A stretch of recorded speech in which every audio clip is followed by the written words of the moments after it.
வணக்கம். உள்ளது உள்ளபடியை வழங்குவதற்காக ஹேமா ராகேஷ். வெண்ணாற்றிலிருந்து தண்ணீர் பெறும் வெட்டாறு மூலம் தஞ்சை, திருவாரூர், நாகை உள்ளிட்ட 3 மாவட்டங்களைச் சேர்ந்த 1,576 ஏக்கர் நிலப்பரப்பு பாசன வசதி பெற்று வருகிறது. காவிரியில் வெள்ளப்பெருக்கு ஏற்படும் காலங்களில் வெண்ணாற்றில் அதிக அளவு தண்ணீர் திறக்கப்படும் போதெல்லாம் வெட்டாறு நிலை கொள்ளாமல் உடைந்து விடுவது வழக்கமாக உள்ளது. இந்த நிலையில் நீலக்குடி பகுதியில் கட்டப்பட்டு வரும் மத்திய பல்கலைக்கழகத்திற்காக சாலை விரிவாக்கம் செய்யப்பட்டு வருகிறது. இதில் சுமார் 7.2 கிலோமீட்டர் தூரத்திற்கு வெட்டாறு ஆக்கிரமிக்கப்பட்டு வருகிறது. ஏற்கனவே வெள்ளக்காலங்களில் நிலை குலைந்து வரும் வெட்டாறு ஆக்கிரமிக்கப்பட்டு அதன் அகலம் குறைக்கப்படுவதால் மழைக்காலங்களில் ஆறு முற்றிலும் நிலை குலைந்துவிடும் சூழல் ஏற்பட்டுள்ளது. இதற்கு அதிகாரிகள் எந்த அளவிற்கு அனுமதி அளித்திருக்கிறார்கள்? பணிகள் எத்தனை கட்டமாக நடைபெற்றுக் கொண்டிருக்கிறது? இப்பொழுது இந்த ஆக்கிரமிப்பு காரணமாக இனி வரும் காலங்களில் என்ன மாதிரியான பாதிப்புகளை சந்திக்க இருக்கிறோம் என்பது பற்றிதான் இன்றைய உள்ளது உள்ளபடி நிகழ்ச்சியில் பார்க்க இருக்கிறோம். அதற்கு முன்பாக இது பற்றிய ஒரு செய்தி தொகுப்பை பார்க்கலாம். மேட்டூர் அணையில் திறக்கப்படும் தண்ணீர் மூலம் கரூர், திருச்சி மாவட்டத்தின் பாசன பகுதி, டெல்டா மாவட்டங்களான தஞ்சாவூர், திருவாரூர், நாகை, புதுக்கோட்டை மாவட்டத்தின் ஒரு பகுதி, வெண்ணாறு பாசன பகுதி, கல்லணை கால்வாய் பாசன பகுதி என பல லட்சம் ஹெக்டேர் சம்பா பயிர் சாகுபடி செய்யப்படுகிறது. காவிரி டெல்டா பகுதிகளில் குறிப்பாக திருவாரூர் மாவட்டத்தில் மேட்டூர் அணையிலிருந்து காவிரி நீர் திறந்துவிடப்படாத காலங்களில் காவேரி மற்றும் வெண்ணாறு உப வடிநிலங்களில் நிலத்தடி நீரினை கொண்டு விவசாய பெருமக்களால் விவசாயம் மேற்கொள்ளப்பட்டு வருகிறது. வெண்ணாற்றிலிருந்து தண்ணீர் பெறும் வெட்டார் மூலம் தஞ்சை, திருவாரூர், நாகை உள்ளிட்ட 3 மாவட்டத்தைச் சேர்ந்த 1,576 ஏக்கர் நிலப்பரப்பு பாசன வசதி பெற்று வருகிறது. காவிரியில் வெள்ளப்பெருக்கு ஏற்படும் காலங்களில் வெண்ணாற்றில் அதிக அளவு தண்ணீர் திறக்கப்படும் போதெல்லாம் 128 கிலோமீட்டர் நீளமும் 73.15 மீட்டர் அகலமும் கொண்ட வெட்டாறு நிலை கொள்ளாமல் உடைந்து விடுவது வழக்கமாக உள்ளது. மத்திய பல்கலைக்கழகத்தின் புதிய வளாகம் நாகுடி மற்றும் நீலகுடி ஆகிய கிராமங்களில் அமைய உள்ளது. இந்த இடம் திருவாரூரிலிருந்து 5 கிலோமீட்டர் தொலைவில் அமைந்துள்ளது. இந்நிலையில் நீலக்குடி பகுதியில் கட்டப்பட்டு வரும் மத்திய பல்கலைக்கழகத்திற்காக சாலை விரிவாக்கம் செய்யப்பட்டு வருகிறது. இதற்காக கும்பகோணம் சாலையில் உள்ள வடசண்டம் பாலத்திலிருந்து மயிலாடுதுறை, சங்கனாச்சேரி வரை சுமார் 7.2 கிலோமீட்டர் தூரத்திற்கு வெட்டாறு ஆக்கிரமிக்கப்பட்டு வருகிறது. 73.15 மீட்டர் நீளம் கொண்ட ஆற்றில் சுமார் 15 மீட்டர் தூரத்திற்கு தடுப்புச் சுவர் கட்டி மண்ணால் நிரப்பும் பணி நடைபெற்று வருகிறது. மழைக்காலங்களில் வெள்ளாற்றின் குறுக்கே உள்ள சேத்தியாத்தோப்பு அணைக்கட்டு முழு கொள்ளளவை எட்டும் போது கூடுதலாக வரும் நீர் வெளியேற்றப்படும். அந்த சமயங்களில் வெள்ளாற்றில் வெள்ளம் பெருக்கெடுத்ததில் பல இடங்களில் கரை உடைந்து கிட்டத்தட்ட 200 கிராமங்களில் தண்ணீர் புகுந்தது. இதனால் புவனகிரி சேத்தியாத்தோப்பு, கீரப்பாளையம் சேத்தியாத்தோப்பு பகுதிகளில் போக்குவரத்து முற்றிலும் துண்டிக்கப்படும் நிலை ஏற்பட்டது. ஏற்கனவே வெள்ளக்காலங்களில் நிலை குலைந்து வரும் வெட்டாறு ஆக்கிரமிக்கப்பட்டு அதன் மூலம் அகலம் குறைக்கப்படுவதால் மழைக்காலங்களில் ஆறு முற்றிலும் நிலை குறைந்து விடும் சூழல் ஏற்பட்டுள்ளது. இதனால் இந்த திட்டத்தை உடனே தடுத்து நிறுத்த வேண்டும் என்று அந்த பகுதி மக்கள் கோரிக்கை விடுத்துள்ளனர். வெட்டாறு மூலம் தஞ்சை, திருவாரூர், நாகை உள்ளிட்ட 3 மாவட்டங்களைச் சேர்ந்த 1 லட்சத்திற்கும் அதிகமான ஏக்கர் பரப்பளவில் பயிர் சாகுபடி செய்யப்பட்டு வருகிறது. அதே நேரத்தில் இந்த சூழ்நிலையில் இந்த வெட்டாறின் ஆற்றின் அகலத்தை கையகப்படுத்துகின்ற அந்த ஒரு சுவர் கட்டப்பட்டு வருகிறது.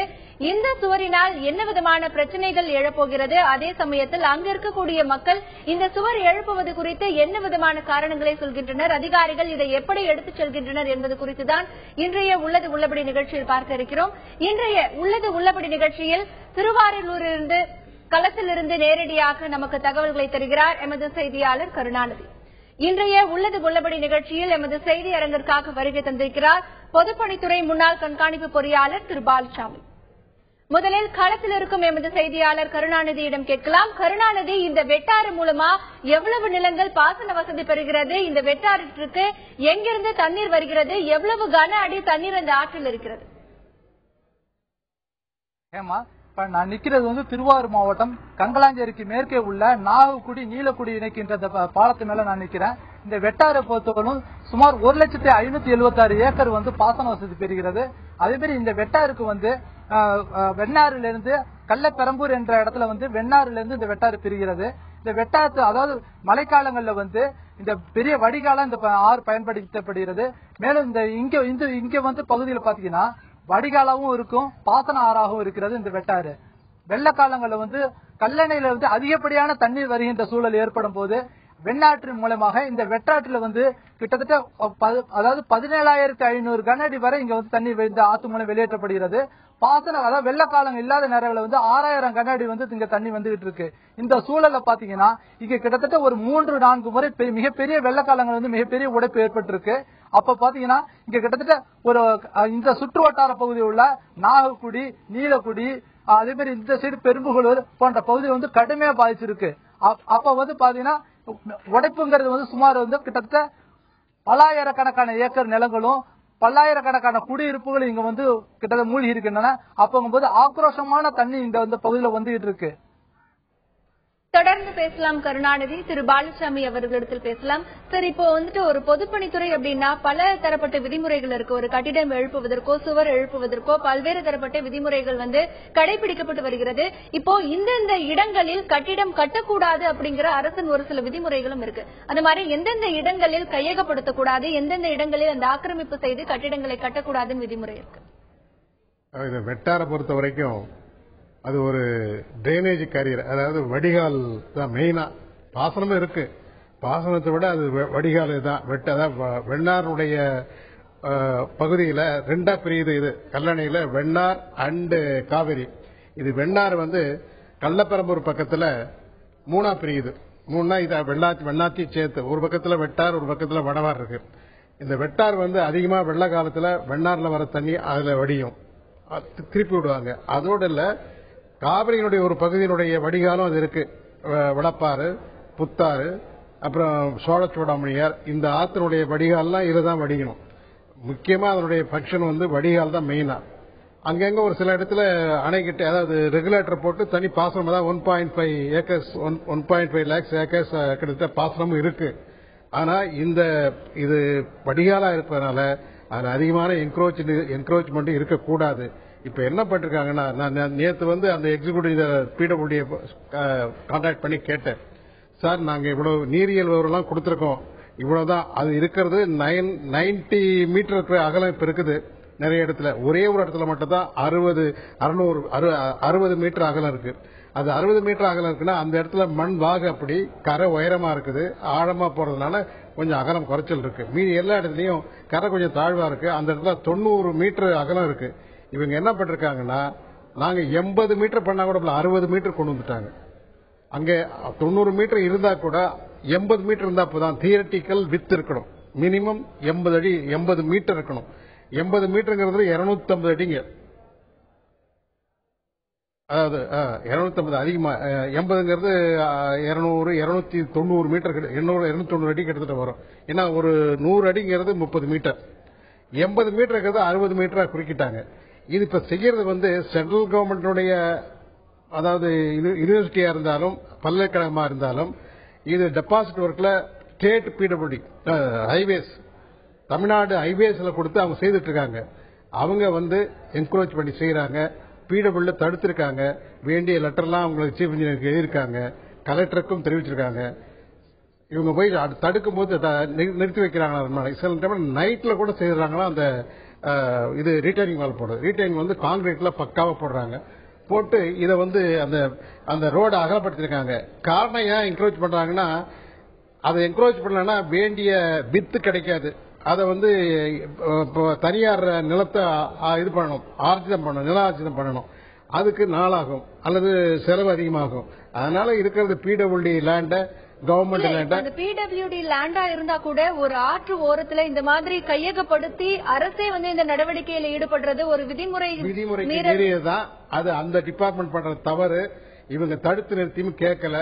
இது கவர்மெண்ட் தான் இது மேல ஆக்ஷன் எடுக்கணும். அவங்க தொடர்ந்து பேசலாம். திரு பாலுசாமி, விதிமுறைகளை மீறி அரசே தன்னுடைய நிலத்தை கையகப்படுத்தி ஆற்றினுடைய அகலப்படுத்தி இந்த பணிகள் நடைபெற்றுக் கொண்டிருக்கிறது என்கின்ற கருத்து முன்வைக்கப்படுகிறது. களத்தில் இருக்கும் எமது செய்தியாளர் கருணாநிதியிடம் கேட்கலாம். கருணாநிதி, இப்போ அந்த ஆற்றினுடைய அகலத்தை அந்த குறைத்து தற்பொழுது அந்த தடுப்பு சுவர் கட்டப்பட்டு வருகிறது. இதற்கான பணிகள் எப்போது நடைபெற்றது? இந்த பணிகளுக்கு யார் அனுமதி வந்து கொடுத்திருக்காங்க? இந்த பணிகள் அங்கே தற்பொழுது எப்படி நடைபெற்று வருகிறது? வெட்டாறுல வந்து சுமார் 2 ஆண்டு காலமாக இந்த சாலை விரிவாக்க பணிங்கிறது நடந்துட்டு இருக்கு. இங்க உள்ள பொதுப்பணித்துறை அதிகாரிகளை கேட்டா, எங்களுடைய அனுமதி இல்லாம வந்து மத்திய பிடபிள்யூ ஹைவேஸும் பண்றதா சொல்றாங்க. ஆனா கிட்டத்தட்ட சுமார் 1900 மீட்டர் அளவுக்கு 6 இடங்கள்ல வந்து இந்த சாலை விரிவாக்கத்துக்காக மிகப்பெரிய பிரம்மாண்டமான கான்கிரீட் தடுப்பு சுவர் கட்டப்படுகிறது. இதனால என்னன்னு பாத்தீங்கன்னா கிட்டத்தட்ட 5 மீட்டர்ல இருந்து 15 மீட்டர் வரும் இந்த ஆறோட அகலங்கிறது குறைக்கப்பட்டிருக்கு. 80 மீட்டர் இந்த பகுதியில வந்து அதாவது வடகண்ட பாலத்திலிருந்து இருந்து கங்கராஞ்சேரி பாலம் வரை சுமார் 80 மீட்டர் அகலம் கொண்டது இந்த ஆறு. அப்படிங்கும் போது அதிக அளவுல இங்க வெள்ளக்காலங்கள தண்ணி வரும். இப்ப பாத்தீங்கன்னா 5 மீட்டர்ல இருந்து 15 மீட்டர் வரலாம் ஆற்றுக்குள்ள வந்து தடுப்பு சுவர் கட்டப்படும் போது ஆற்றினுடைய அகலம் குறைகிறது. இதனால என்னன்னா பாத்தீங்கன்னா இப்ப வந்து வெள்ளங்கள் வரல. ஆனா வருங்காலங்களில் இது மாதிரி மிகப்பெரிய வெள்ளங்கள் ஏற்பட்டால் இந்த பகுதிகள் வந்து கான்கிரீட் சுவர் உள்ள பகுதியில் வந்து காப்பாற்றப்படும். ஆனா கான்கிரீட் சுவர் இல்லாத பகுதியில் வந்து மிகப்பெரிய வெள்ள சேதங்களை ஏற்படுவதற்கான வாய்ப்பு இருக்கிறது. இந்த பணிங்கிறது தொடர்ந்து நடைபெற்று கிட்டத்தட்ட 2 கிலோமீட்டர் வந்து இப்ப கட்டிட்டாங்க. தொடர்ந்து இரவு பகலா நடந்துட்டு இருக்கு. மேலும் மற்ற பகுதியில வந்து கட்டுறதுக்குள்ள அதுக்கான தடுக்க நடவடிக்கை எடுக்கணும். இது வந்து இப்ப செய்யறது வந்து தமிழ்நாடை சேர்ந்த தேசிய நெடுஞ்சாலைத்துறை தான் இந்த வந்து செஞ்சுட்டு இருக்காங்க. தொடர்ந்து பேசலாம். கருணாநிதி, வெட்டாற்றினுடைய ஆற்றின் அகலத்தை குறைக்கின்ற ஒரு வேலை தற்பொழுது அங்கே நடைபெற்றுக் கொண்டிருக்கிறது. இடங்களில் 15 மீட்டர் வரைக்கும் அந்த சுவர் அமைக்கக்கூடிய வாய்ப்புகள் இருக்கிறது. 2 கிலோமீட்டர் தூரத்திற்கு அந்த சுவர் அமைக்கப்பட்டிருக்கிறது. இனி எதிர்வரும் காலங்களில் வெள்ளம் ஏற்படும் பொழுது ஆற்று ஓரத்திலே, அதாவது ஆற்றையும் மீறி அந்த சுவர் அமைக்கப்பட்டிருக்கின்ற இந்த நிலையில் எந்த ஒரு மாதிரியான ஒரு பாதிப்புகளை எதிர்கொள்ள நேரிடும், அதிகாரிகள் இதற்கு எப்படி அனுமதி வழங்கினார்கள் என்பது குறித்து பார்த்துக் கொண்டிருக்கிறோம். திரு பாலசாமி அவர்களிடத்தில் பேசலாம். சார், இப்போ நீங்களே வந்து சொன்னீங்க இது வந்து அங்க கட்டக்கூடாது, விதிமுறைகளை மீறி வந்து இப்ப அங்க வந்து கட்டிட்டு இருக்காங்க அப்படின்னு. இப்போ ஒரு திட்டத்திற்கோ ஒரு செயல் வடிவமோ இல்ல அனுமதியோ கொடுக்கும் பொழுது அந்த திட்டத்திற்கான அந்த மதிப்பீடு, இந்த திட்ட வரைமுறை எல்லாமே பார்த்துட்டு தான் வந்து அனுமதி கொடுப்பாங்க. அப்போ இந்த ஆற்றை வந்து கையகப்படுத்தக்கூடிய இந்த திட்டத்திற்கு எப்படி அனுமதி வழங்கப்பட்டது? முதலிலேயே இந்த தவறு நிகழ்ந்திருக்கிறதா? அதிகாரிகள் விதிமுறை மீறி இருக்கிறார்களா? முதல்ல இவங்க வந்து ஒரு பிரிட்ஜ் கட்டிருக்காங்க. அதாவது சாலையில ஒரு பாலம் கட்டுறதுக்கு இவங்க நீரியல் விவரங்கள்லாம் கொடுத்திருக்காங்க. அதை வச்சு ஏதோ ஒரு பாலம் கட்டிருக்காங்க. ஆனா இந்த ரீட்டைனிங் வால் கட்டதை பத்தி எல்லாம் இவங்க ஒன்னும் கேட்கல. இவங்க கிட்ட இவங்க பாட்டு இஷ்டத்துக்கு கட்டிட்டு வராங்க. காரணம் என்னன்னா, வெயிட் பண்றது முதலே சொன்னபடி நில ஆர்ஜிதம் வருங்கிறதுனால அதை தவிர்ப்பதற்காக இங்க வந்து ஆத்த என்கரேஜ் பண்ணி செய்யறதுக்காக தவறு. அதுக்கு இவ்வளவுதான் விட்டு 80 மீட்டர் வந்து தியரிட்டிக்கல், இது அதுக்கு குறைச்சி இருக்கக்கூடாது. அந்த இதை வந்து நம்ம பிடபிள்யூ கேட்டு அதை டிமார்க்கெட் பண்ணி அது பிறகுதான் கட்டிருக்கணும். அது கட்டாம செய்யறது விதிமுறைகளுக்கு மீறிய செயலாகும். அப்போ இதற்கு யார் வந்து முழுதா பொறுப்பேற்கணும்? இது வந்து கலெக்டரே கூப்பிட்டு கலெக்டரேட் கொண்டு போய் சொல்லிருக்காங்க. அது ஆக்ஷன் என்ன எடுத்தாங்கன்னு தெரியல. ஆனா கலெக்டர் கூப்பிட்டு அங்க டிஸ்ட்ரிக்ட் போறதுக்கு அவர் தான் கமாண்டர், அவர் தான் எல்லாத்தையும் கோஆர்டினேட் பண்ணக்கூடிய பெரிய அதிகாரி. அவர் கூப்பிட்டு இவங்களை கூப்பிட்டு வச்சு என்ன பண்ணலான்னு சொல்லி 2 பேர்த்தையும் கூப்பிட்டு வச்சு இவ்வளவு 80 மீட்டர்னா அதுக்குள்ள பண்ணி வேணும்னா பண்ணுது நிலார்ஜிதம் பண்ணிக்கங்க அப்படின்னு சொல்லியிருக்கணும். என்ன காரணத்தினால இது இப்படி நடக்கிறதுங்கிறது தெரியல. இதற்கான முழு அதிகாரம் இந்த மாவட்ட ஆட்சித்தலைவருக்கு இருக்குன்னு சொல்லுவாங்க. டெஃபினட்டா இருக்கு. நிச்சயமாக. தற்பொழுது களத்தில் இருக்கும் எமது செய்தியாளர் கருணாநிதியிடம் பேசலாம். கருணாநிதி, இப்ப அங்க இருக்கக்கூடிய மக்கள் கிட்ட கேளுங்க, இந்த சுவர் வந்துட்டு இந்த பணிகள் தடுத்து நிறுத்துவதற்கு மாவட்ட ஆட்சியருக்கு அதிகாரம் இருக்கு அப்படின்னு சொல்றாங்க.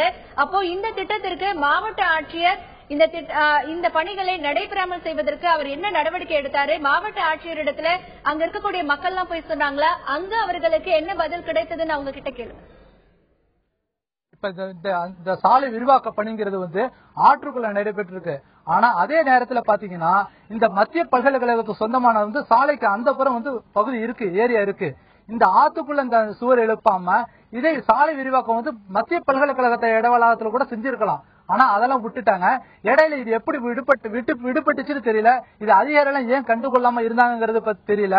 இப்ப வந்து நம்மகிட்ட வந்து திருவாரூர் மாவட்ட விவசாயிகள் நல சங்க பாதுகாப்பு தலைவர் இருக்காரு. இப்ப அவர்கிட்ட கேட்போம். இப்ப வந்து இந்த தடுத்து நிறுத்துறதுக்கு மாவட்ட ஆட்சியருக்கு அதிகாரம் இருக்கிறதா சொல்றாங்க.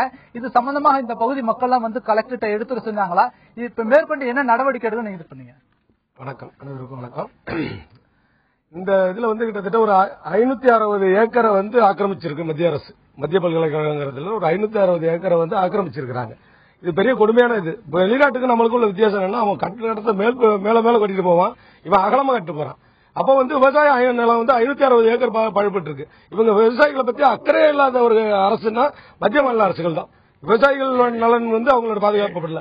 ஒரு இன்ஜினியர் வந்து சொன்னோம்னா பெண்ணி குயிக்கு இருந்த காலத்துல வந்து பெரிய லெவல் எல்லாம் அவங்க பண்ணிருக்காங்க. பெரிய பெரிய அணைகள்லாம் கட்டப்பட்டது. இப்ப மேட்டூர் அணையா இருக்கட்டும், கிருஷ்ணராஜ சாகர் அணையா இருக்கட்டும், இதா இருக்கட்டும், எல்லாமே கட்டினாங்க. ரொம்ப அறிவு சார்ந்ததை கட்டினாங்க. இந்த இடத்துல என்ன பண்றாங்கன்னா, அந்த ரோட வந்து அந்த பக்கம் 560 ஏக்கர்ல 300 ஏக்கர் அந்த பக்கம் இருக்கு. தேவையான நிலத்தை அந்த இடத்த பக்கம் எடுத்துக்கலாம். நீங்க அதை விட்டுட்டு முக்கியமான ஆறு இது. இந்த ஏரியாவில் வந்து டெல்டா மாவட்டத்தில் ஒரு முக்கியமான பாசனம் மற்றும் வடிகால் உள்ள வெட்டாரத்தை வந்து என்னமோ வாய்க்கால் ஆட்டம் ஆக்கிட்டாங்க. அதுக்கு வந்து இன்னைக்கு நினைச்சு நாங்க அனைத்து விவசாயத்துக்கு குறைந்திருப்பு நாள்ல மாவட்ட ஆட்சியர்கிட்ட வலியுறுத்தி சொல்லியிருக்கிறோம். போராட்டங்கள், பல கட்ட போராட்டங்கள் நடத்துவோம்னு சொல்லியிருக்கிறோம். ஆனா மாவட்ட நிர்வாகமும் இதை பத்தி கண்டுக்கல, மாநில அரசும் கண்டுக்கல. வாய்க்கால பெரிய ஆறு வாய்க்கால ஆக்கின ஒரு பெருமை தமிழக அரசுக்கும் மத்திய அரசுக்கும் சேரும். இப்ப இவங்க சொல்லிருக்காங்க, ஏற்கனவே விவசாயிகள் கூட்டத்துல வந்து பலமுறை எடுத்து சொன்னதா சொல்றாங்க. ஆனா இப்ப வந்து இந்த பகுதியில தொடர்ந்து போராட்டம் நடத்திட்டு இருக்க, அதாவது வடகண்டம் முன்னாள் ஊராட்சி மன்ற தலைவர் இங்க இருக்காங்க. இப்ப அவங்கள்ட்ட வந்து சார், இப்ப வந்து இது சம்பந்தமாக கலெக்டர்கிட்ட நீங்க வந்து பலமுறை எடுத்து சொல்லிருக்கீங்களா? எந்த விதமான போராட்டங்கள் ஈடுபட்டிருக்கீங்க?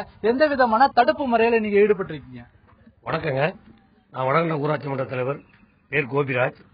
இந்த வடகண்டம் டு கங்கலாஞ்சேரி வரை இந்த சாலை விரிவாக்கத்தினால பல குடும்பங்கள் வந்து அப்புறப்படுத்தக்கூடிய சூழ்நிலை இருக்காங்க. அதே மாதிரி தியாகராஜபுரத்தை பொறுத்தளவு ஒரு 87 குடும்பங்கள் இங்கே அப்புறப்படுத்த இருக்கிறாங்க. அரசாங்கம் வந்து அரசு அரிசன நலத்துறை மூலமாக இடம் வாங்கப்பட்டிருக்கா தவிர அந்த மக்களுக்கு உரிய அந்த இடத்துல வீடு கட்டி தர முன் வர மாட்டாங்கிறாங்க அரசாங்கம். இது சம்பந்தமாக தொடர்ந்து கலெக்டர் மனு கொடுத்திருக்கோம். அதை விட இந்த ஒப்பந்ததாரர்கள் இந்த ஆற்று மணலை அத்துமீறி அள்ளி இருக்கிறாங்க. மாவட்ட ஆட்சியரிடம் மனு கொடுத்திருக்கு. அதுக்கு எந்தவித நடவடிக்கை மாவட்ட ஆட்சியரும் எடுக்கல, அரசாங்கமும் கண்டுக்கல. சாலை போடுறதுன்னு சொல்லிட்டு எங்க பகுதியில் உள்ள ரோட்டு அந்த தென்னை பக்கமா உள்ள மண்ணை எந்தவித அனுமதியும் பெறாம, தாசில்தாரோ இல்ல ஊராட்சி மன்றமோ அனுமதி பெறாம அத்துமீறி எடுத்திருக்காங்க. சம்பந்தப்பட்ட அந்த நெடுஞ்சாலைத்துறை அலுவலருக்கு மனு கொடுத்தால் அந்த மனுவில் கொடுக்கப்பட்ட கோரிக்கைகள் வேறு, கொடுத்திருக்க பதில் வேற இருக்கு. இதை மாவட்ட ஆட்சியர் கவனத்துக்கு கொண்டு போயும் இதுவரை எந்த பதிலும் இல்ல. எங்க பகுதி ஊராட்சி வடகண்ட ஊராட்சி மன்றத்தில் குடிநீருக்காக புதைக்கப்பட்ட பைப்புகளை அத்துமீறி அப்புறப்படுத்திருக்காங்க, உடைச்சிருக்காங்க. ஒரு மினி டேங்க அத்துமீறி ஒட்டச்சி அந்த பைப்போரை எடுத்துட்டு போயிருக்காங்க. இது சம்பந்தமாக மனு கொடுத்தும் எந்தவித நடவடிக்கை இல்ல. இது மத்திய பல்கலைக்கழக கழகம் வேண்டாம் என்று சொல்லவில்லை. அதை மக்களை பாதிக்கக்கூடியதாக இருக்கக்கூடாது. அத்துமீறி நம்ம கனிம வளத்தை, நம்ம சொத்துக்களை சூறையாடுவதையும் அனுமதிக்க முடியாது. இது அரசாங்கம் ஏன் இவ்வளவு மெத்தனமாக இருக்கிறது, ஒப்பந்தக்காரர்களுக்கு ஏன் இவ்வளவு தாராளமாக இருக்கிறது என்பதுதான் ஆச்சரியமாக இருக்கிறது. இப்ப வந்து பலமுறை வந்து மாவட்ட ஆட்சித்தலைவர்கிட்ட எடுத்து சொல்லி கண்டுக்கலங்கிற மாதிரி சொல்லியிருக்காங்க. இப்ப வந்து அடுத்தது வந்து நம்மள்ட்ட திருவாரூர் மாவட்ட கரும்பு விவசாயிகளோட மாவட்ட செயலாளர் இருக்காங்க. சார், இப்ப வந்து இந்த பகுதியில் வந்து இந்த மாதிரி சாலை விரிவாக்கத்துக்காக இந்த ஆறு வந்து குறைக்கப்படும் போது எந்த விதமான பாதிப்புகளை இந்த பகுதி மக்கள் சந்திப்பாங்க? விவசாயிகள் நீங்க வந்து எந்த அளவுக்கு பாதிக்கப்படுவீங்க பத்தி சொல்லுங்க. இந்த திருவாரூர் மாவட்டம் கொரடாச்சேரி ஒன்றியத்திற்கு உட்பட்ட பகுதியில் இருக்கக்கூடிய இந்த வடகண்டம் பாலத்திலிருந்து கங்கலாஞ்சேரி பாலம் வரை இருக்கிற 7 கிலோமீட்டர் அந்த தூரத்திற்கான சாலை விரிவாக்க பணிக்கு மத்திய பல்கலைக்கழகம் இன்றைக்கு அந்த பணி என்பதை செய்து கொண்டிருக்கிறது. இப்போ தமிழகத்தில் பொறுத்த வரைக்கும் இப்போ மகாகவி பாரதி பாடினான், காவேரி தென்பண்ணை பாலாறு தமிழ் கண்டதோர் வைகை பெருணை நதி என மேவிய ஆறு பலவோட திருமேனி செழித்த தமிழ்நாடு என்று மகாகவி பாரதி பாடினான் என்று. ஆனால் இன்றைக்கு இருக்கக்கூடிய ஆறுகள் எல்லாம் இன்றைக்கு படு மோசமான நிலைக்கு தள்ளப்படுகிறது. இதில் கவனம் செலுத்த வேண்டிய பொதுப்பணித்துறையோ மாநில அரசாங்கமோ மத்திய அரசாங்கமோ விவசாயத்தை பற்றியோ விவசாயிகளை பற்றியோ எந்த விதமான அக்கறையும் எடுத்துக் கொள்ளவில்லை. குறிப்பாக சொல்ல வேண்டும் என்று சொன்னால், இன்றைக்கு காவிரி நதி பெருக்கெடுத்தால் கொள்ளிடம் என்று சொல்லுவோம். அதை போலத்தான் இன்றைக்கு இங்கே இந்த நமக்கு முன்னாலே இருக்கக்கூடிய இந்த வெட்டாறு என்பது இன்றைக்கு கர்நாடகத்திலே குடகுமலையிலே உருவாகி 313 கிலோமீட்டர் பயணித்து தமிழகத்திலே 413 கிலோமீட்டர் பயணித்து இடையிலே கர்நாடகத்திற்கும் தமிழகத்திற்கும் 64 கிலோமீட்டர் தூரம் பயணித்து கிட்டத்தட்ட ஒரு 800 கிலோமீட்டர் தூரத்திற்கு பயணித்துக் கொண்டிருக்கிற ஒரு கிளை நதியாக இன்றைக்கு இந்த காவிரி டெல்டா மாவட்டத்தில் இருக்கக்கூடிய விவசாயிகளை பாதுகாத்துக் கொண்டிருக்கக்கூடிய வெண்ணாற்றினுடைய ஒரு பிரிவுதான் இந்த வெட்டாறு.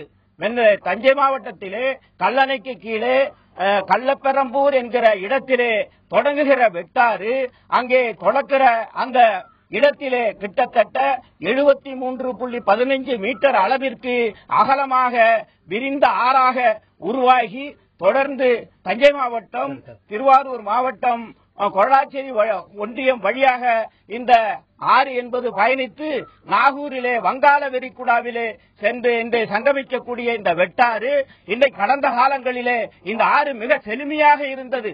கல்லணை கட்டும் போது உலகத்திலேயே முதலாக நம்முடைய கரிகால சோழன் கட்டிய கல்லணையிலே அந்த ஆறு உலகத்திலே ஒரு பாசன பகுதியிலே மிகச்சிறந்த பாசன பகுதியாக திகழ்ந்தது இந்த வெட்டாறு. அதிலே அந்த கல்லணை கட்டுகிற போது ஒரு நம்முடைய அந்த மாமன்ன கரிகாலன் அங்கு இருந்த ஒரு கோவில் இருந்த மிகப்பெரிய பாறைகளை பெயர்த்து அடுக்காக கட்டி அந்த கல்லணையை உருவாக்கி விவசாயத்தை பாதுகாப்பதற்கு அன்றைக்கு கரிகால சோழன் எழுப்பிய அந்த கல்லணையின் வழியாக வரக்கூடிய இந்த வெட்டாறு இன்றைக்கு பாழ்பட்டு இருக்கிறது. அதனுடைய அந்த தன்மையை குறித்து தான் இங்கே விரிவாக நாம் பேசிக் கொண்டிருக்கிறோம். அந்த வெட்டாறினுடைய அந்த பகுதியானது இன்றைக்கு இங்க இருக்கக்கூடிய இந்த குறிப்பாக தமிழ் பல்கலைக்கழக தொடர்ந்து பேசுவோம். இப்ப பாத்தீங்கன்னா இந்த வெட்டாறுல எந்தவித பாதிப்புங்கிற மாதிரி சொல்லிருக்காங்க. என்னன்னா அதாவது இங்க ரிவிட்மெண்ட் கட்டிருக்காங்க. ஆனா அதே நேரத்துல இந்த வடகண்டத்திற்கு மேற்கே எண்கண், கொடராச்சேரி, செல்லூர், வணங்கிமன் போன்ற பகுதியில் மிகப்பெரிய உடைப்பு ஏற்படும். அதே போன்று பாத்தீங்கன்னா இந்த ஆத்துக்கு வடகரையில நாகக்குடி, ஆனக்குப்பம், மூங்கில்குடி, இது மாதிரி பண்ணைவேலாகம் போன்ற பகுதியில் மிகப்பெரிய சேதங்களை எதிர்நோக்கிற ஒரு அபாயகரமான ஒரு சூழல் இருக்கு.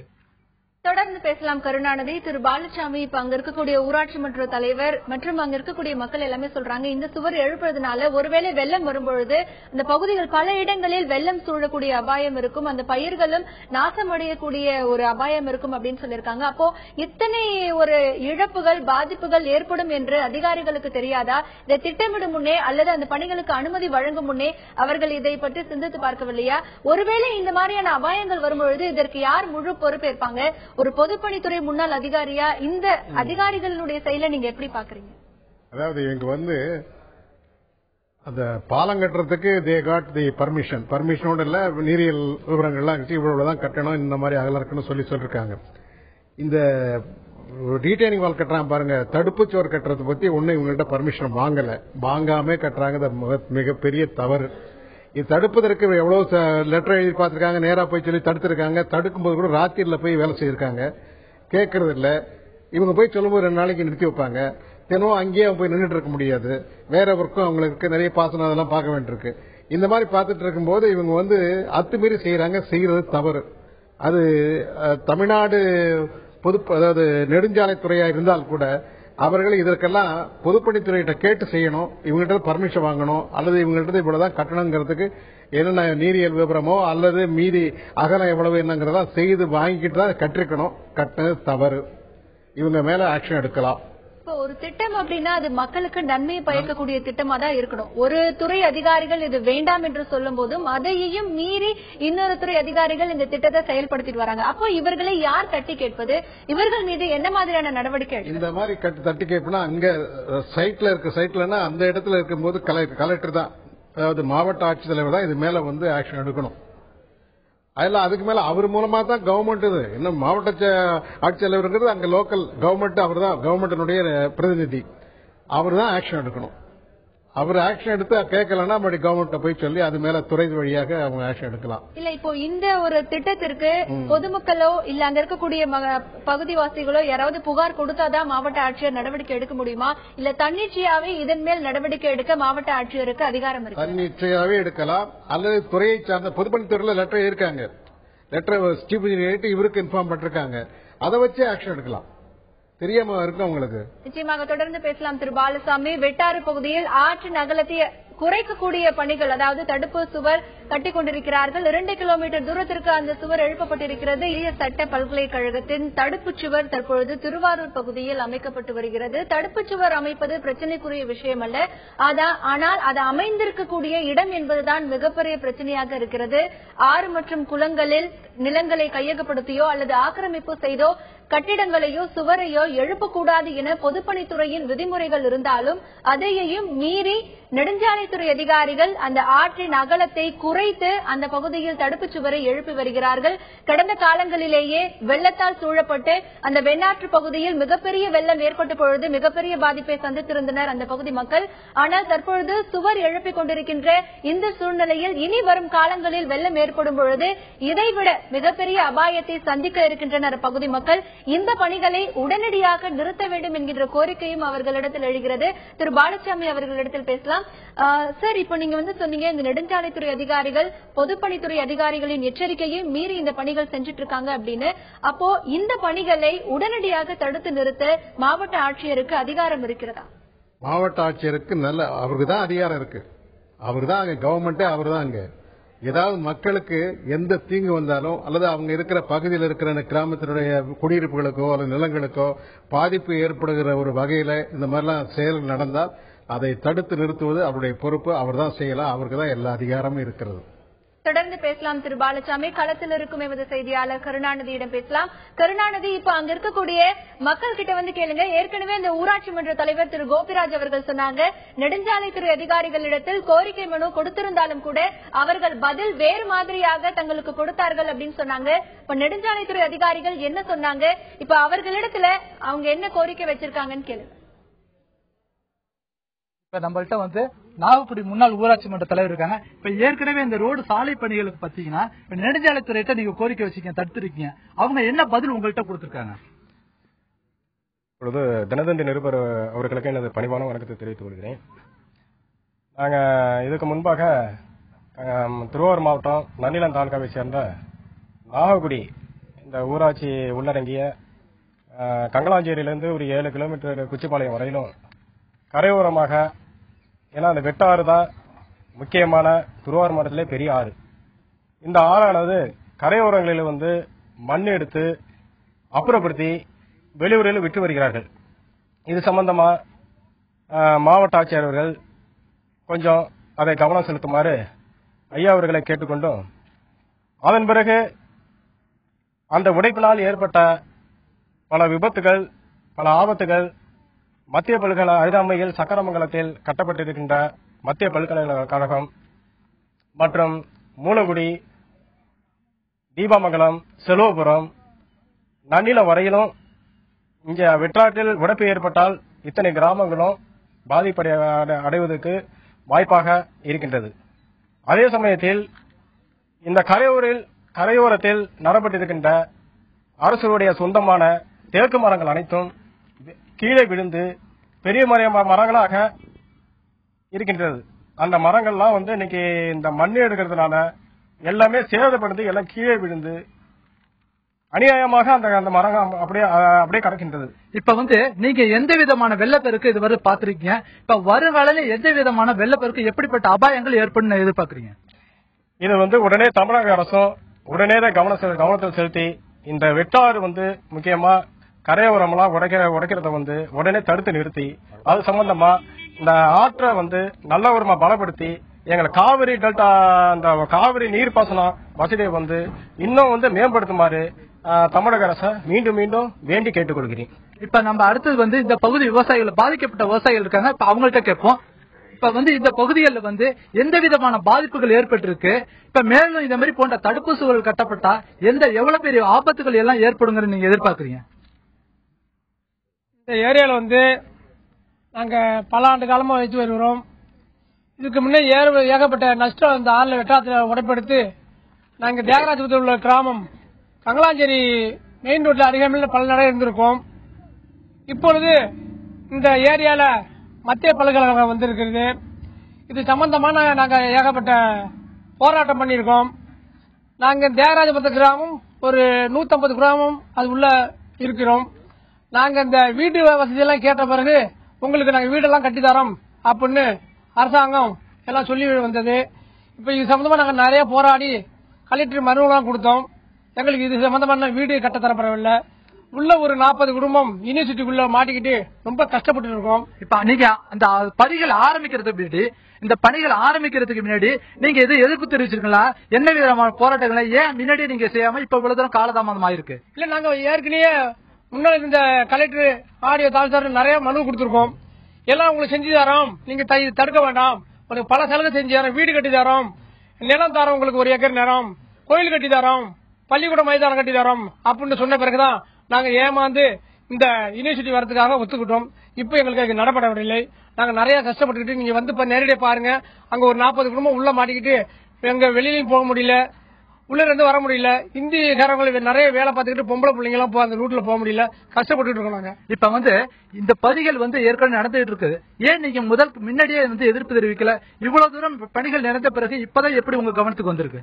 இப்போ இந்த ஆறினுடைய இந்த படிப்படியாக பணிகள் துவங்குகிற போதுதான் அந்த நேரடியாக அந்த பாதிப்புகளையும் நம்ம பாக்குறோம். இந்த ஆறை 2 பக்கமும் 5 மீட்டரில் இருந்து 15 மீட்டர் அளவிற்கு உள்ளே இந்த தடுப்பு சுவர் கட்டப்படுகிறது. அந்த இப்ப 2வதாக அந்த வண்டாம்பாலை இந்த வடகண்டம் பாலத்திலிருந்து 2வதாக கட்டப்படுகிற அந்த தடுப்பு சுவர் வெறும் தடுப்பு சுவரை நடு ஆற்றிலே கட்டி இப்பொழுதுதான் அதை வெளியிலிருந்து மண்ணை கொண்டு நிரப்புகிறார்கள். அதே போல மறுக்கரையில் இருக்கக்கூடிய அந்த தடுப்பு சுவரும் அப்படி கட்டப்பட்டிருக்கிறது.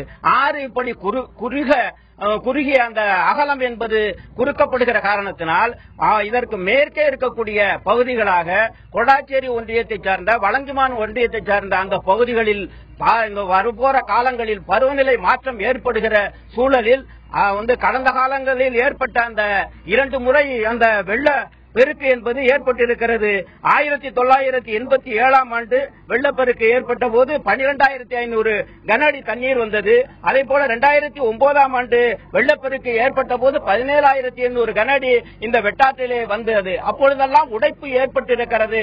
இன்னும் அது மீள முடியாத அந்த வலஞ்சிமான் கொடாச்சேரி ஒன்றிய பகுதியில் இருக்கக்கூடிய அந்த பகுதிகள் இன்றும் அந்த உடைப்பு எடுத்த பகுதியில் இருந்து மீள முடியாத அந்த பழைய கடந்த கால அனுபவங்களை இன்னும் அனுபவித்துக் கொண்டிருக்கிறார்கள். இந்த நிலை எதிர்காலத்தில் கண்டிப்பாக ஏற்படக்கூடாது என்பதற்காகத்தான் இந்த பகுதியில் இருக்கக்கூடிய இந்த விவசாயிகள்லாம் இதை இப்பொழுதாவது அரசு கவனத்தில் எடுத்துக்கொண்டு இந்த நெடுஞ்சாலைத்துறை செய்கிற இந்த அடாவடி செயலை உடனடியாக தடுத்து நிறுத்தி இந்த ஆறை இந்த 7 கிலோமீட்டர் தூரத்திற்கு மேலும் குறுக்காமல் அந்த ஆலையிலிருந்து ஆற்ற வெட்டாத்தினுடைய அகலத்தை குறுக்காமல் அந்த இப்பொழுது கடந்த காலங்கள் எப்படி இருந்ததோ அந்த அளவிலே வைத்து அந்த பணிகள் நடைபெற வேண்டும் என்பதுதான் இந்த பகுதியினுடைய விவசாயிகளுடைய நோக்கம். மத்திய பல்கலைக்கழகம் வந்ததில் இந்த பகுதிக்கு வரவேற்கிறோம். ஆனால் எங்கள் பகுதியில் இருக்கக்கூடிய விவசாயிகள் பாதிக்கப்படக்கூடாத அளவிலே இந்த பணிகள் நடைபெற வேண்டும் என்று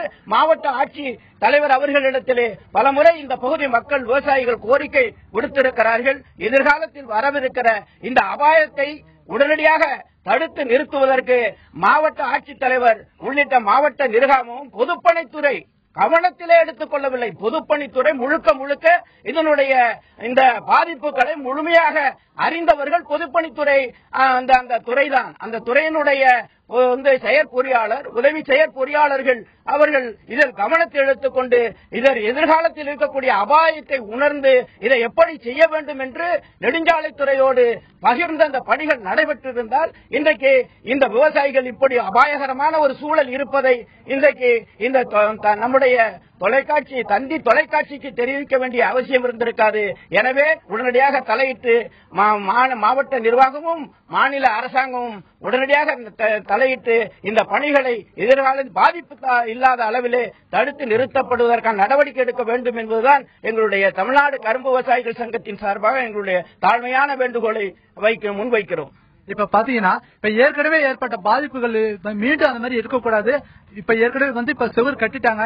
இருந்தாலும் மற்ற பகுதியில் கரைகளை பலப்படுத்தணும். அது ஏற்கனவே ஏற்பட்ட மிகப்பெரிய வெள்ள சேதங்கள் போன்று மீண்டும் வராமல் தடுக்கப்பட வேண்டும்ங்கிறதான் இந்த பகுதியோட விவசாயிகள் கோரிக்கை. இது சம்பந்தமாக இந்த பகுதி சமூக ஆர்வலர் பேர் நம்மகிட்ட என்ன சொல்றாரு? தொடர்ந்து பேசலாம். கருணாநிதி தொடர்ந்து பேசலாம். திரு பாலசாமி, இப்ப அங்க இருக்கக்கூடிய பகுதி மக்கள் எல்லாமே சொன்னாங்க, இப்போ கடந்த காலங்கள்ல அந்த வெட்டாறு பகுதியில வெள்ள சமயத்துல எந்த மாதிரியான பாதிப்புகளை சந்தித்திருக்கிறது? இப்போ ஆற்றின் உள்ளேயே 15 மீட்டர் தூரம் அந்த சுவரை எழுப்பி இருக்கிறார்கள். இந்த எழுப்பி இருக்கின்ற இந்த சுவர் வருங்காலத்தில் என்ன விதமான பாதிப்புகளை ஏற்படுத்தும்?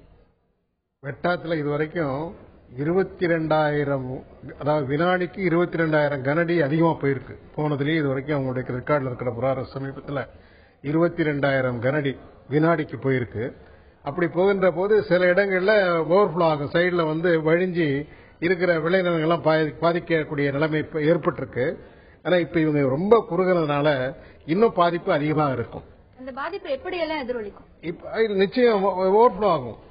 தண்ணி அதிகமா வந்த உடனே இந்த எல்லா இடத்துலயும் வரிசையா அவங்க இந்த ரீட்டைனிங் வால் கண்டினியூஸா போடல, ஒரு சில இடத்துல தான் போட்டிருக்காங்க, ஒரு சில இடத்துல விட்டு வச்சிருக்காங்க.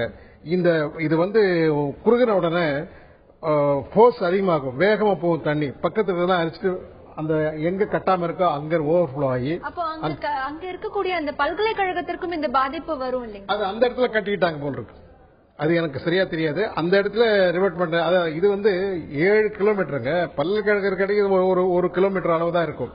அங்க ஸ்ட்ராங் பண்ணிடுவாங்க, அங்க ஒண்ணு தண்ணி உள்ள போகாது. பட் மீதி இருக்கிற விளைநிலங்கள்லாம் போலாம் இல்லையா, போகும். அதனால இவங்க இப்ப என்ன பண்ணலாம், இருக்கிறது கட்டினத்துக்கு இன்னும் கொஞ்சம் உயரங்க வேணும்னாலும் அந்த இடத்துல இருக்க நீரியல விவரங்களை தெரிஞ்சு இன்னும் கொஞ்சம் உயர்த்தலாம். மற்ற இடங்கள்ல கரையை உயர்த்திட்டு அகலத்தை குறைக்காம தண்ணி வேற இந்த வரம் 2 பக்கத்திலையும் ஸ்பில் ஓவர், அதாவது வழிந்து போகாம பாதுகாத்தினா நிலங்கள் விளைநிலங்களும் பாதிக்கப்படாம பார்த்துக்கலாம், கிராமங்களும் பாதிக்கப்படாம பார்த்துக் கொள்ளலாம். இது பொதுப்பணித்துறையும் நெடுஞ்சாலைத்துறையும் கலந்து ஆலோசித்து, கலெக்டரையும் கலந்து ஆலோசித்து செய்யக்கூடிய செயல், அது செய்யணும் அவங்க. வெட்டாற்று நாட்டினுடைய அகலத்தை குறைத்து தடுப்பு சுவர் அமைக்கும் பணி தற்பொழுது நடைபெற்றுக் கொண்டிருக்கிறது. ஆற்றின் நடுவிலே இந்த சுவர் அமைக்கக்கூடிய இந்த பணியை பார்க்கும் பொழுது மக்கள் தற்பொழுது இதற்கான நடவடிக்கைகளில், அதாவது போராட்டங்களில் ஈடுபடக்கூடிய பணிகளில் ஈடுபட்டுக் கொண்டிருக்கிறார்கள். மேலும் இந்த பணிகளை உடனடியாக தடுத்து நிறுத்த வேண்டும், இல்லை என்றால் அந்த பகுதியே வெள்ளக்காலங்களில் வெள்ளக்காடாக மாறிவிடக்கூடிய அபாயம் இருக்கிறது என்று ஒரு மிகப்பெரிய சேதத்தை அந்த பகுதி எதிர்நோக்க வேண்டியிருக்கும் என்று கூறுகிறார்கள் அந்த பகுதிவாசிகள். தற்பொழுது களத்தில் இருக்கும் எமது செய்தியாளர் கருணாநிதியிடம் பேசலாம். கருணாநிதி, இப்ப அங்க இருக்கக்கூடிய மக்கள் கிட்ட கேளுங்க, ஏற்கனவே இதற்காக பல்வேறு கட்ட போராட்டங்களை அந்த பகுதி மக்கள் நடத்தி இருக்கிறார்கள். இனி இந்த போராட்டத்தை எப்படி முன்னெடுத்து செல்ல இருக்கிறார்கள், இனி எந்த மாதிரியான நடவடிக்கைகளில் அவர்கள் ஈடுபட இருக்கிறார்கள், அவங்க கிட்ட கேளுங்க.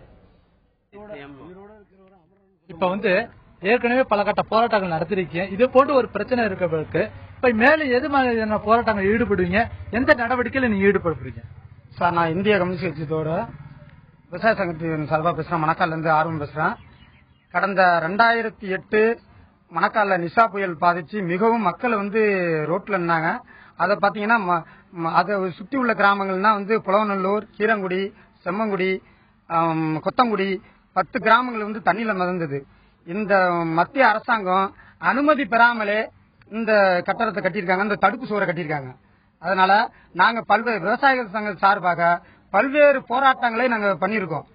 இது தொடர்ந்தா சுத்தி உள்ள மக்களோட வாழ்வாதாரங்கள் குறையும். அதனால மத்திய அரசும் மாநில அரசும் உடனடியாக இந்த மக்களுக்கு ஒரு நல்ல தீர்வு காண வேண்டும். இல்லை என்றால் நாங்கள் போராட்ட வாயிலாக நாங்கள் போராடுவோம் என்பதை இது மூலமா தெரிவிச்சுக்கிறோம். இப்ப இந்த பணிகள் நடந்துட்டு இருக்குங்களா, நீங்க எந்த விதமான போராட்டங்களை ஈடுபட்டதா இருக்கீங்க? சார், நாங்க மக்களை திரட்டி, ஏன்னா இங்க உள்ள சுத்தப்பட்ட கிராமங்கள் அனைவரும் விவசாய தொழிலாளர்கள் தான். மக்களை திரட்டி பல்வேறு போராட்டங்கள், ஏன்னா எங்களுக்கு பாத்தீங்கன்னா 2008 எல்லா விளைநிலங்களும் சுத்தமா நீர்ல முழுகிட்டு மக்களுக்கு அன்றாட உணவுக்கு கூட கஷ்டப்பட்டுக்கிட்டு ரோட்ல தான் இருந்தோம். அப்ப இந்த மத்திய பல்வேறு பிரச்சனையில அரசாங்கத்துக்கு நாங்க எடுத்து உரைச்சோம். ஆனால் போராட்ட வழியிலான ஒரு மாவட்ட ஆட்சியர் அவங்கள்ட்டையும் சொல்லி நேரா நோட்டீஸ் கொடுத்தோம், எந்த விதமான பலனும் இல்ல. இதை இந்த மத்திய அரசும் மாநில அரசும் கண்டிக்கலனா மிகப்பெரிய போராட்டம் விவசாய சங்கம் சார்பாக நாங்க நடத்துவோம் என்பது மூலம் தெரிஞ்சுக்கிறோம். சரிங்க, அரசு கிட்ட எந்த விதமான கோரிக்கை நீங்க எதிர்பார்க்கறீங்க? அரசு கிட்ட இந்த அகலப்பாதை இந்த தடுப்பு சுவர் மீண்டும் செயல்படுத்தக்கூடாது. ஏன்னா ஒரு பக்கம் வடகண்டம், சீவிலி இந்த மாதிரி கிராமத்துல தடுப்பு சுவர் இருந்தது, நீலக்குடி, மற்ற பகுதியில இந்த மணக்கால், கீரங்குடி, செம்மங்குடி மிக கடுமையாக பாதிக்கிறாங்க சார். அதனால இந்த தடுப்பு சுவர் தேவையில்லை. நாங்க அதனால மத்திய பல்கலைக்கழகம் எங்களுக்கு தேவையில்லைன்னு நாங்க சொல்லல. இருந்தாலும் இந்த தடுப்பு சுவர் தேவையில்லை. ஏன்னா அனுமதியே இல்லாமல் பல்லாயிரக்கணக்கான மணல் லோடுகளை வந்து அவங்க எடுத்துட்டாங்க. அதனால அது ரொம்ப கண்டிக்கத்தக்கது. இப்ப பாத்தீங்கன்னா ஏற்கனவே இந்த பகுதியில வந்து மணல்லாம் எடுத்துருக்கதா அந்த பகுதி விவசாயிகள் சொல்றாங்க. இது போன்ற சம்பவங்கள் நடந்துட்டு இருக்கு. இது சம்பந்தம் உங்களுக்கு கருத்து என்ன? பொதுவாகவே தமிழகத்துல மத்தியில் உள்ளவங்களுக்கும் நீர்நிலைகள் குறித்த ஒரு போதிய அளவு விழிப்புணர்வும் இல்ல, அதை பாதுகாக்கிற அந்த அரசுகளுக்கு அந்த திறமையும் இல்லைன்னு நாங்க சொல்றோம். கிட்டத்தட்ட பாத்தீங்கன்னா கல்லணை நிரம்பும் பொழுது அது வழிகாலாக இருக்கிறது இந்த வெட்டாறு. கிட்டத்தட்ட 128 கிலோமீட்டர் இருக்கிற அந்த ஆற்றின் நடுவில் ஒரு பகுதியில மட்டும் இந்த ஆற்றை குறுக்கி அதோட அகலத்தை குறைப்பதன் மூலமா பாத்தீங்கன்னா அதன் தலைப்பு பகுதியில் இருக்கிற கிராமங்கள் எல்லாம் உடைப்பெடுத்து கிராமங்கள் முழுகிற அபாயம் என்பது இங்க இருக்குது. பொதுவாகவே பாத்தீங்கன்னா இங்க காவிரி டெல்டா பகுதிகள் வந்து ஒண்ணு மழை அதிகமாக பெய்ந்து கிடக்கும், இல்லாட்டி காய்ந்து கிடக்கும். அதிகமாக மழை பெய்கிற காலகட்டத்தில் இந்த வெட்டாறு தான் வடிகாலாக இருக்கிறது. இப்படி இந்த ஆத்துல போய் நடுப்புற மண்ணைகள் சூறாடுவதும் அந்த ஆற்றின் கரைகளை வந்து குறுக்கி அதன் அளவை சின்னதாக்குனால பாத்தீங்கன்னா தலைப்பு பகுதியில் இருக்கிற அந்த கிராம மக்களுக்கு மிகப்பெரிய ஒரு அச்சுறுத்தல் இருக்கிறது. அப்படி அந்த கிராமங்கள் உடைந்து தண்ணீரில் மூழ்கின்ற ஒரு அபாயம் இருக்கிறது. கிட்டத்தட்ட பாத்தீங்கன்னா 1,576 ஏக்கர் பாசன பரப்பு இந்த ஆற்றின் மூலமாக இருக்கிறது. இப்படி ஒரு பகுதியில் மட்டும் அடைச்சி ஆற்றை குறுக்குவதன் மூலமா பாத்தீங்கன்னா அந்த விவசாயம் என்பது மிகப்பெரிய அளவில் கேள்விக்குறியாகும். ஆற்றை குறுக்குவதும் மண் அள்ளுவதும் இந்த பகுதி நிலத்தடி நீரையும் பெரிய கேள்விக்குறியாக்கும் என்பது எங்களுடைய கவலையாக நாங்கள் பதிவு செய்கிறோம். இப்ப பாத்தீங்கன்னா இப்ப சொல்லிருக்காங்க இந்த பகுதியில் விவசாயமும் கேள்விக்குறியாகும், இந்த நிலத்தடி நீர்மட்டமும் கேள்விக்குறியாகும் சொல்லிருக்காங்க. தகவல்களுக்கு நன்றி கருணாநிதி. திரு பாலசாமி, இப்போ அங்க இருக்கக்கூடிய மக்கள் சொன்னாங்க அந்த பணிகளை நிறுத்தாவிட்டால் விவசாயிக சங்கத்தின் சார்பில் மிகப்பெரிய போராட்டம் நடத்துவோம் அப்படின்னு சொல்லியிருக்காங்க. இப்போ பொதுப்பணித்துறை அதிகாரிகளின் அனுமதியை மீறி நெடுஞ்சாலைத்துறை அதிகாரிகள் இந்த செயலில் ஈடுபட்டு வராங்க. இப்ப பொதுப்பணித்துறை அதிகாரிகள் என்ன மாதிரியான புகார்களை வழங்க இவர்களுக்கு அதிகாரம் இருக்கிறது? அந்த புகாரினுடைய அடிப்படையில் தமிழக அரசு என்ன மாதிரியான நடவடிக்கையை எடுக்கலாம்? பொதுப்பணித்துறை பேர் சொல்லிட்டாங்க. இந்த மாதிரி வந்து குறைஞ்சது 80 மீட்டர் இருக்க வேண்டியதுக்கு 60 மீட்டர் வச்சு கட்டுறாங்க. அது ரொம்ப பாதிக்கும். வெள்ள காலத்துல எல்லா பக்கத்துல இருக்க நிலங்கள்லாம் பாதிக்கும், கிராமம் பாதிக்கும். அதனால கட்டக்கூடாதுன்னு நாங்களும் தடுத்து நிறுத்தம் கேட்காம கட்டிட்டு இருக்காங்க அப்படின்னு ரிப்போர்ட் பண்ணிருக்காங்க. ஆனா இப்ப செய்ய வேண்டியது கலெக்டர் இவங்க 2 பேரையும் கூப்பிட்டு வச்சு இனி என்ன செய்யலாம், இதுக்கு மேல கட்டுறதை இன்னும் மறுபடியும் அதையே தொடர்ந்து செய்யாம கொஞ்சம் அகல வச்சு கட்டி இருக்கிற கட்டின ரீட்டைனிங் வார உயரமா கட்டி வேண்டிய பாதுகாப்பை செய்யலாம். அதுக்கு செய்ய வேண்டியது முத்தரப்பு அவங்க கலெக்டர் அதாவது மாவட்ட ஆட்சித்தலைவர் தலைமையில இவங்க 2 பேரையும் கூப்பிட்டு வச்சு பேசி என்ன செய்யலாம்னு பார்த்து மறுபடியும் ஒரு ஆய்வு செய்து டெக்னிக்கலா என்ன செய்யலாம் அப்படிங்கிறதுக்கு நீரியல் ஆய்வு செய்து வேண்டிய நடவடிக்கை எடுக்கலாம். மேலும் பாதிப்பு இல்லாமல் பார்த்துக் கொள்ளலாம். இப்போ அந்த பொதுப்பணித்துறை அதிகாரிகளினுடைய அந்த அனுமதியையும் மீறி இந்த நெடுஞ்சாலைத்துறை அதிகாரிகள் செயல்படுறாங்க அப்படின்னா இவர்கள் மீது தமிழக அரசு தன்னிச்சையாக நடவடிக்கை எடுக்கலாம். ஏன் இப்படி கட்டுறீங்க அவங்க மேல டிசிப்ளினரி ஆக்ஷன் எடுக்கலாம். ஏன் அவங்க சொல்லி நீ கட்டுற அப்படின்னு கேட்கலாம். அது என்ன காரணத்தினால இப்படி இருக்குங்கிறது எனக்கு புரியல. நிச்சயம் ஆக்ஷன் எடுக்கலாம். நிச்சயமாக தற்பொழுது திருவாரூரில் மத்திய பல்கலைக்கழகத்தின் அந்த தடுப்பு சுவர் மிகப்பெரிய பிரச்சனையாக இருக்கிறது. மத்திய பல்கலைக்கழகம் தேவைதான், ஆனால் அந்த பல்கலைக்கழகத்தின் அதுவும் ஆற்றினுடைய அகலத்தை குறைத்து கட்டுக் கொண்டிருக்கக்கூடிய அந்த தடுப்பு சுவர் தேவையில்லை என்கிறார்கள் அந்த பகுதி மக்கள். ஏனென்றால் ஆற்றினுடைய 80 மீட்டர் அகலத்தை குறைத்து கிட்டத்தட்ட 15 மீட்டர் உள்ளே அந்த தடுப்பு சுவர் கட்டப்பட்டுக் கொண்டிருக்கிறது. அதே நேரத்தில் அந்த ஆற்றின் பகுதியில் மணல் அதிகமாக அள்ளப்பட்டுக் கொண்டிருக்கிறது. வெள்ள காலங்களில் ஏற்கனவே பல பாதிப்புகளை சந்தித்த அந்த பகுதி இப்பொழுது கட்டப்பட்டுக் கொண்டிருக்கும் இந்த தடுப்பு சுவர் காரணமாக மிகப்பெரிய அபாயத்தை சந்திக்கக்கூடிய சூழல் இருக்கிறது. இந்த திட்ட மதிப்பீட்டின் ஆரம்ப நிலையிலேயே பொதுப்பணித்துறை அதிகாரிகள் இதற்கு அனுமதி வழங்காமல் மறுத்து வந்திருக்கின்றனர். ஆனால் அதையையும் மீறி நெடுஞ்சாலைத்துறை அதிகாரிகள் இந்த பணிகளில் ஈடுபட்டு வருவது மிக வேதனையாக இருக்கிறது என்று அந்த பகுதி மக்கள் தெரிவிக்கின்றனர். இதற்கு மாவட்ட ஆட்சியர் பொதுமக்களுக்கு தீங்கு விளைவிக்கும் எந்த ஒரு திட்டத்திற்கும் அதற்கான அனுமதியை உடனடியாக நிறுத்த அவர்களுக்கு அதிகாரம் இருக்கிறது. அந்த அதிகாரத்தை மாவட்ட ஆட்சித்தலைவர் பயன்படுத்த வேண்டும். அதே நேரத்தில் இந்த தடுப்பு சுவர் கட்டுவது நீட்டிக்கப்படக்கூடாது என்கின்ற கோரிக்கை அந்த மக்களிடத்தில் எழுகிறது. இனியும் இந்த ஒரு கோரிக்கையை மீறி தடுப்பு சுவர் எழுப்பப்பட்டால் இனி வருங்காலத்தில் விவசாயிகளின் சார்பாக மிகப்பெரிய போராட்டம் நடத்தப்படும் என்று அந்த பகுதி மக்கள் தெரிவித்திருக்கின்றனர். அதே நேரத்தில் இந்த பிரச்சனைக்கு தீர்வாக இனி மாவட்ட ஆட்சியர் மற்றும் பொதுப்பணித்துறை அதிகாரிகள் நெடுஞ்சாலைத்துறை அதிகாரிகள் 3 பேரும் 3 துறையினரும் ஒன்று சேர்ந்து இதற்கான திட்டப்பணிகளில் மீண்டும் ஆய்வு செய்து இதற்கான பணிகளை தொடங்க வேண்டும் என்பதே இந்த பகுதி மக்களின் கருத்தாக இருக்கிறது. இந்த நிகழ்ச்சியில் பங்கேற்ற முன்னாள் பொதுப்பணித்துறை கண்காணிப்பு பொறியாளர் திரு பாலசாமி அவர்களுக்கும் களத்திலிருந்து தகவல்களை அளித்த எமது செய்தியாளர் கருணாநிதிக்கும் நன்றி. மீண்டும் ஒரு உள்ளது உள்ளபடி நிகழ்ச்சியில் சந்திக்கலாம். வணக்கம்.